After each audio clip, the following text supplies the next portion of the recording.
plus que les autres. Ton cœur me veut mais tu ne me dis pas les choses. Tu ne me dis pas les choses. Allô, allô, allô, LBN et je deviens paro, paro, paro. Allô, allô, allô, LBN et je deviens paro. Hello दोस्तों, welcome to my channel. आपका स्वागत है हमारे Sejal unique life channel पर। तो आज एक बार फिर से हमारी शुरुआत हो रही है पार्लर ब्लॉग की, जहां मैं अपने पार्लर का शटर खोलते हुए पार्लर में अंदर जा रही हूं और यहां से मेरी शुरुआत होती है 11 बजे से। दुकान खोलने का आज का मेरा टाइम है 11 बजे, क्योंकि आज मैं हल्का सा लेट हो चुकी जिसके कारण जल्दबाजी में मैंने कंघी वगैरह कुछ नहीं किया था। मैं अच्छे से तैयार होकर भी नहीं आई थी घर से। फिर यहीं पर मैंने सोचा कि यहीं पर मैं अपना काम कर लेती हूँ, थोड़ा हल्का सा तैयार हो जाती हूँ, फिर उसके बाद साफ़ सफाई करती हूँ और फिर निकलती हूँ अपने फिर से काम की ओर। निकलती हूँ मतलब वहीं पर पार्लर में ही अपने काम में फिर से जुट जाती हूँ। तो मैं अपने बालों को पहले अच्छी तरीके से सुखाने के लिए उसे संवार रही थी, लेकिन मेरे को बाल बांधना था क्योंकि मेरे को साफ़ सफाई करनी थी फिर से। जैसे पार्लर का पहला काम हो गया हमारा झाड़ू लगाना, उसके बाद शीशे साफ़ करना, फिर सामान को व्यवस्थित रखना, आजू बाजू पूरी जितनी भी डस्ट है उसको साफ़ करना, और उसके बाद मेरा काम स्टार्ट हो जाता है पार्लर के। अगर कस्टमर आने लगे तो कस्टमर को फिर अटेंड करना। कस्टमर आने लगते हैं 11 बजे के बाद ही आने लगते हैं। अगर उससे कभी कभी पहले भी आ जाते हैं तो हमको फ़ोन करके बता देते हैं, और अगर 11 के बाद आते हैं तो हम उनको फिर से अटेंड कर लेते हैं। जहाँ सभी लोग हमारे पार्लर में काम करने वाले भी आ चुके थे इस समय, मेरे आने के तुरंत बाद वो लोग आ गए थे। तो लगभग सभी लोग आने लगे थे। धीरे धीरे करके वो लोग भी आते हैं एक एक करके, तो उनके भी घर पास में ही है तो वो भी आ जाते हैं जल्दी। तो अब स्टार्ट करते हैं हम अपना काम।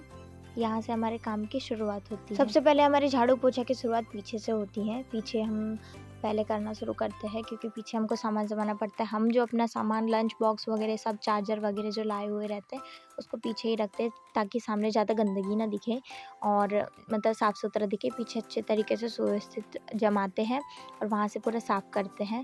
बाल्टी वगैरह भी पूरी यहीं पे रखते हैं। पार्लर के काम का जितना भी सामान है पूरा यहीं पे रहता है, और हम लोग यहाँ पे साफ़ सफाई करते रहते हैं क्योंकि हर बार कस्टमर आते हैं तो हम लोग यहीं से पानी वगैरह ले जाते हैं। बेसिन वगैरह वहीं पे लगा हुआ है। फिर उसके बाद हम सामने से साफ़ सफाई स्टार्ट करते हैं। सामने से साफ़ सफाई स्टार्ट करने के लिए पूरे कमरे को अच्छी तरीके से मैं झाड़ती हूँ। उसके बाद पूरा जितना भी कचरा है सामने ले जाके डस्टबिन रखा हुआ है वहाँ पे ले जाके फेंक देती हूँ। कचरा बिल्कुल अच्छी तरीके से फर्श है इसलिए साफ़ करना पड़ता है। उसके बाद पोछा ज़रूर लगाना पड़ता है हमें। पोछा लगाना इसलिए ज़रूरी है क्योंकि बाकी दिन का जितना भी डस्ट है पूरा जमा रहता है, इसलिए हम लोग पोछा लगाते हैं। उसके बाद मैं थोड़ा सा थक गई थी तो मैं सोचा पानी पी लेती हूँ। पानी पीने के बाद फिर से मैं अपने काम के स्टार्ट करती हूँ। फिर से बाल्टियों को अच्छे से जमाना, धुलना, कल का जितना भी एक्सेस है उसे अच्छे तरीके से वॉश करना, पूरा काम मैं यहीं से स्टार्ट करती हूँ। पूरा पोछा वगैरह लगाना भी पूरे बाल्टी में पानी ले लेके मैं पोछा लगाने के लिए तैयार हो जाती हूँ। उसके बाद मैं देखती हूँ कि पार्लर में एक छोटी सी कस्टमर आती है हमारी, एक लड़की जिसके हमें बाल काटना था। वह छोटी थी, ये काफ़ी शांत थी। मैं इसके बाल काटना स्टार्ट कर ही रही हूँ।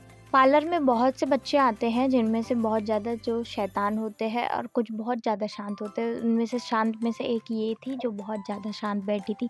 जब तक कि हमने उससे कुछ नाम पूछा नहीं तब तक कि वो नाम नहीं बताया। फिर हमने उसका काम स्टार्ट करना शुरू कर दिया। नाम बताने के पीछे ये था कि बिल्कुल शांत तरीके से पूरा बैठ के देखिए, हम जैसे कटिंग कर रहे हैं तो बिल्कुल वैसे ही उसने अपने को अच्छे से हमको कटिंग काटने दी।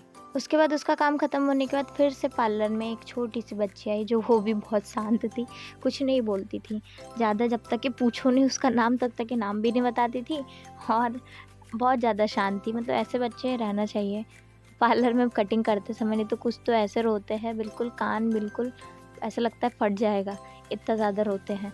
तो ये बच्ची भी बहुत ज़्यादा शांत थी। इसको जैसा बोलो, जैसा रखो, जैसा सर करो वैसा रहती थी। और जिस तरीके से उसका बाल कट रहा था उसके बाद भी वो पूरी तरीके से शांत ही थी। उसको जैसी कटने बोलो वैसी काटनी थी। इनकी मम्मी ने मेरे को पहले ही बोल दिया था आपको जैसी काटना है आप वैसी काट सकते हो, आपके ऊपर है। बस लेंथ बता दिया था मेरे को कितनी छोटी करना है, तो मैंने अपने हिसाब से इसकी कट काटी। आपको इसकी कटिंग की पूरी वीडियो मेरे दूसरे चैनल पर सेजल यूनिक पार्लर चैनल पर मिल जाएगी, आप वहाँ जाके देख सकते हो। इसकी कटिंग की वीडियो काफ़ी लंबी प्रोसेस है इसलिए मैंने दिखाया नहीं है इस वीडियो में, तो आप वहाँ जाके बिल्कुल इसे चेक कर सकते हैं, देख सकते हैं अगर आपको देखना हो तो। यहाँ तो मैं सिर्फ ब्लॉग वगैरह डाल रही हूँ लेकिन वहाँ पे आपको इनके कटिंग की वीडियो बिल्कुल अच्छी तरीके से मिल जाएगी, वो भी पूरे एक्सप्लेनेशन के साथ। तो चलो अब इसका भी काम स्टार्ट करते हैं, कटिंग करना हम। इसके भी बाल काफ़ी छोटे थे, लेकिन मैंने अच्छे तरीके से इसके बालों को काटा है और पूरे ब्लो ड्रायर भी अच्छे से किया है, तो आपको काफ़ी पसंद आएंगे बाद में देखने पर। फिर इसके बालों में अच्छे जब मैं इसके बालों में ब्लो ड्रायर लगा रही थी तब भी ये बहुत शांत थी, पता नहीं क्यों। कुछ बच्चे बहुत ही शांत होते हैं, ये उस समय भी बहुत शांत थी। ब्लो ड्रायर भी आसानी से लगाने दी इसने अच्छे तरीके से। जब इनकी मम्मी को मैंने पूछा कि बाल कैसे कटे हैं, तो उनको भी काफ़ी पसंद आए, बाल बहुत सुंदर दिख रहे थे इसके बाल। अब ये है हमारी थर्ड चुलबुली बच्ची।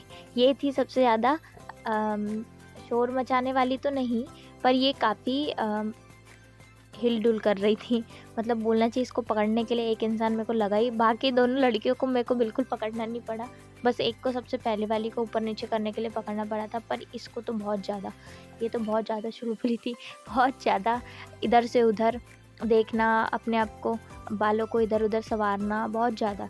मेरे जितने देर तक के मैंने काम किया उतनी देर तक ये काफ़ी इधर उधर हिल डुल रही थी। इसके बालों को मुझे पकड़ के, सर को पकड़ के इसके बाल कटवाना पड़ा।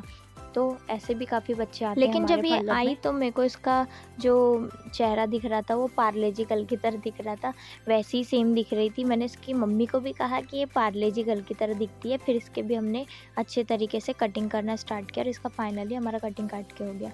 उसके बाद के हमारे कस्टमर थे फेशियल वाले और थ्रेडिंग वाले।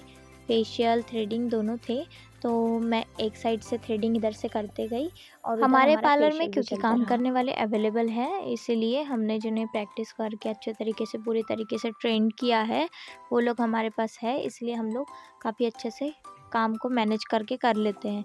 इसीलिए आप भी, अगर आप भी किसी को सिखाना चाहो तो ज़रूर सिखा सकते हो। तो हम लोग यहाँ पे फिर स्टार्ट करते हैं। पीछे जो बच्चे बैठे थे वो इतने शांत थे, वो भी बेचारे बिल्कुल आवाज़ नहीं कर रहे थे, सिर्फ अपने खेल में मग्न थे।